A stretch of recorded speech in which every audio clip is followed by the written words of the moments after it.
আমরা অনেকেই ফ্যাসিবাদ শব্দটির সাথে সুপরিচিত। এটি ইতালির রাজনৈতিক সংগঠনগুলোর দেওয়া একটি নাম, যা ফ্যাসি নামে পরিচিত ছিল। ফ্যাসিবাদ বলতে গিল বা সিন্ডিকেটের মতো একটি গোষ্ঠীকে বোঝায়। ফ্যাসিজম বা ফ্যাসিবাদ হচ্ছে একটি চরমপন্থী জাতীয়তাবাদী কর্তৃত্বপরায়ণ রাজনৈতিক মতাদর্শ। এই দর্শন সবকিছুকেই রাষ্ট্রের নামে নিজেদের অধীন বলে মনে করে। রাষ্ট্র হচ্ছে বর্ম, যার নেপথ্যে থাকে একটি সর্বগ্রাসী দল বা গোষ্ঠী। ফ্যাসিবাদ যাদের আদর্শ। ফ্যাসিবাদে রাষ্ট্রের গুরুত্বের উপর জোর দেওয়া হয়। ফ্যাসিবাদ সেই গণতান্ত্রিক পদ্ধতি বিরোধী, যে গণতন্ত্রে জাতিকে সংখ্যাগরিষ্ঠতা দিয়ে বিচার করা হয়। এইখানে ভিন্ন মতের কোনো ঠাঁই নেই। এজন্যই ফ্যাসিবাদে ভিন্ন মতকে সহ্য না করে দমন করা হয়। প্রকৃতপক্ষে ফ্যাসিবাদের পেছনে কোনো সুশৃঙ্খল দার্শনিক তত্ত্ব নেই। প্রথম মহাযুদ্ধের পরবর্তীকালে ইতালিতে গণতন্ত্রের ব্যর্থতা ও বিশৃঙ্খলার সুযোগে মুসোলিনির নেতৃত্বে ফ্যাসিস্ট দল চরম কর্তৃত্বের অধিকারী হয়। ফ্যাসিবাদ একনায়কত্বেরই একটি বিশেষ রূপ হিসেবে বিবেচিত। ফ্যাসিবাদ হচ্ছে বিংশ শতাব্দীর একটি স্বৈরতান্ত্রিক ফসল। প্রথম বিশ্বযুদ্ধের পর সর্বাত্মক রাষ্ট্রের ধারণা হিসেবে ফ্যাসিবাদের জন্ম হয়।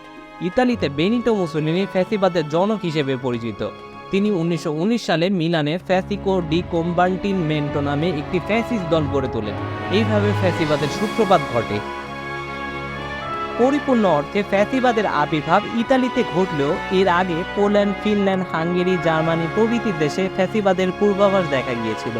প্রথম বিশ্বযুদ্ধের পর ইউরোপের পুঁজিবাদী রাষ্ট্রের ব্যাপক ও তীব্র অর্থনৈতিক সংকট সৃষ্টি হয়। ইতালিতে এই সংকট প্রকট হয়ে ওঠে। এই সময় শ্রমজীবী জনতা নিরুপায় হয়ে বিকল্পের সন্ধানে ধর্মঘট ও বিক্ষোভের সামিল হতে থাকে। এই সময় জরাগ্রস্ত সমাজ ব্যবস্থাকে ধ্বংস করে মেহনতি মানুষের অধিকার প্রতিষ্ঠিত হওয়ার উজ্জ্বল সম্ভাবনা সৃষ্টি হয়।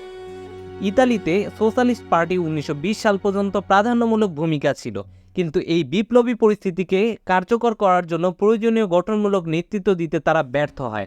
এই রকম পরিস্থিতিতে প্রতিক্রিয়াশীল প্রতিবিপ্লবী শক্তি হিসেবে ফ্যাসিবাদের আবির্ভাব ঘটে। ইতালিতে ফ্যাসিবাদের জনক মুসোলিনি একসময় সোশ্যালিস্ট পার্টির উগ্র সমর্থক ছিলেন। 1920 সালের শেষের দিকে ফ্যাসিস্ট দলের শক্তি বৃদ্ধি পেতে থাকে।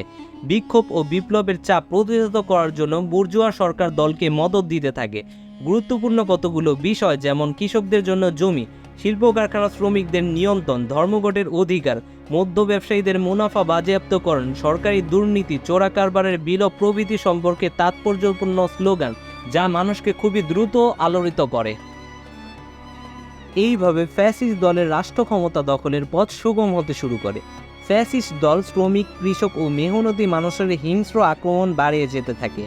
কমিউনিস্টদের আটকাবার জন্য ইতালির পুলিশ, সৈন্যবাহিনী ও সরকারের বিচার বিভাগ ফ্যাসিস্টদের সাথে নানা সাহায্য সহযোগিতা করে।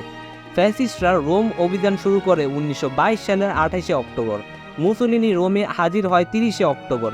ফ্যাসিস্ট দল অফিস, আদালত, রেল, টেলিগ্রাফ সহ সবকিছু দখল করে নেয়। মুসোলিনির নবগঠিত ফ্যাসিস্ট সরকার প্রধানমন্ত্রী পদে আসীন হয়। ইতালির ঘটনার পুনরাবৃত্তি জার্মানিতেও ঘটে।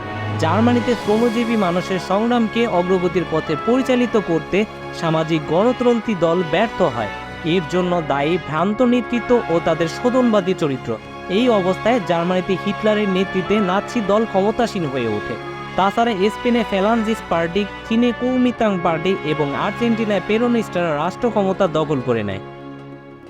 বিংশ শতাব্দীর সর্বাধিক ধীকৃত স্বৈরতান্ত্রিক আন্দোলন হলো এই ফ্যাসিবাদ। মানব সভ্যতার ইতিহাসে ফ্যাসিবাদী একনায়কতন্ত্র এক বিভীষিকা স্বরূপ। বিভিন্ন দিক থেকে ফ্যাসিবাদের বিরুদ্ধে কঠোর সমালোচনা করা হয়।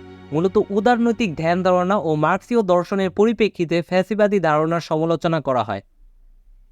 ফ্যাসিবাদের ধারণাটি সম্পূর্ণভাবে একটি অগণতান্ত্রিক। জনগণের সার্বভৌমত্ব ফ্যাসিবাদে অস্বীকৃত। এখানে রাষ্ট্র হলো সর্বশক্তিমান, চরম ও অভ্রান্ত।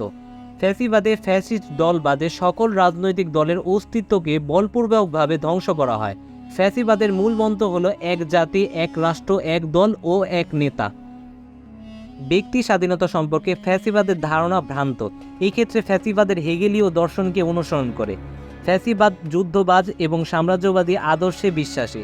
ফ্যাসিবাদে রাজনৈতিক সাম্য এবং জনজীবনে অন্যান্য ক্ষেত্রে সাম্য এখানে অস্বীকৃত। ফ্যাসিবাদী রাষ্ট্রে এক নায়ক তার উদ্দেশ্য সিদ্ধির জন্য মিথ্যাচার, প্রতারণা প্রভৃতির মাধ্যমে জনগণকে বিভ্রান্ত করে। তাছাড়া প্রচলিত যাবতীয় মানবিক মূল্যবোধকে এখানে উপেক্ষা ও ধ্বংস করা হয়। ফ্যাসিবাদের ফলে শিক্ষা, সংস্কৃতি, শিল্প, সাহিত্য প্রভৃতির ক্ষেত্রে মানুষের জীবনধারার স্বাভাবিক বিকাশ রুদ্ধ হয়। ফ্যাসিবাদ ব্যক্তি স্বাধীনতা বিরোধী সমস্ত রকমের গণতান্ত্রিক অধিকার, গণতান্ত্রিক সংগঠন ও ধ্যান ধারণার পরিপন্থী। জাতীয়তাবাদ ও যুদ্ধবাদকে ফ্যাসিবাদ প্রশ্রয় দেয় এবং সাম্রাজ্যবাদকে আহ্বান জানায়। ফ্যাসিবাদ তত্ত্বটি মানবতা বিরোধী ও বিশ্ব শান্তির শত্রু। মানুষের সুখ শান্তি ও সমৃদ্ধির পরিবর্তে ফ্যাসিবাদ দ্বন্দ্ব, কলহ ও সংকটকে স্বাগত জানায়। এর পেছনে কোনো ভাবাদর্শ নেই, তাই মুসোলিনির পতনের পর ইতালিতে ফ্যাসিবাদের পতন হতে বিলম্ব হয়নি। বস্তুত ইতিহাসের অমোঘ নিয়ম অনুসারে গণতান্ত্রিক ও সমাজতান্ত্রিক শক্তির কাছে ফ্যাসিবাদের দানব বর্ষতা স্বীকার করতে পারেনি। ফ্যাসিস্ট উগ্র জাতীয়তাবাদী উল্লাস ও সন্ত্রাসবাদী স্বৈরাচার ইতিহাসের কিছু অশুভ মুহূর্তের ঘটনা মাত্র।